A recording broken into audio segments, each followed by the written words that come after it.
બનાસકાંઠા જિલ્લાના ડીસા તાલુકાના જૂના ડીસા ગામમાં ઈદ ઉલ ફિત્રનો પવિત્ર તહેવાર હર્ષો ઉલ્લાસ અને ભાઈચારાની ભાવનાથી ઉજવાયો, જ્યાં હિન્દુ મુસ્લિમ એકતાના સુંદર દર્શન થયા હતા. બનાસકાંઠા ડીસાના જૂના ડીસા ગામમાં પવિત્ર રમજાન માસ પૂર્ણ થયા બાદ મુસ્લિમ બિરાદરો દ્વારા ઈદ ઉલ ફિત્રની ઉજવણી શ્રદ્ધા અને ઉત્સાહ સાથે કરવામાં આવી હતી. આ પ્રસંગે ગામના ઈદગાહમાં મોટી સંખ્યામાં લોકો એકત્રિત થયા અને ઈદની વિશેષ નમાજ અદા કરી હતી. ત્યારબાદ એકબીજાને ગળે મળી ઈદની મુબારકબાદી પાઠવી હતી. જૂના ડીસા ગામ હંમેશા તમામ તહેવારો સાથે મળીને ઉજવવા માટે ઓળખાય છે અને આ વર્ષે પણ ઈદના પર્વે હિન્દુ મુસ્લિમ એકતાનું અનોખું દ્રશ્ય જોવા મળ્યું હતું. હિન્દુ સમાજના આગેવાનો દિલીપભાઈ બારોટ, સરપંચ અમૃતભાઈ પુનડિયા, દિનેશભાઈ દરજી, સુરેશ માળી, નવીનભાઈ જોશી અને ભાવેશભાઈ માળી સહિતના અગ્રણીઓએ ઈદગાહ ખાતે પહોંચી મુસ્લિમ સમાજને શુભેચ્છાઓ પાઠવી હતી.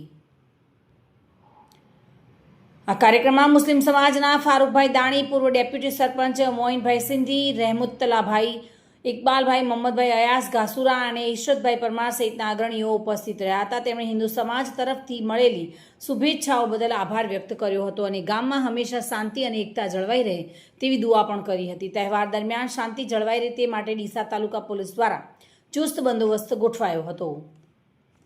વિપુલ મંડોરા સાથે bureau report, today Gujarati news.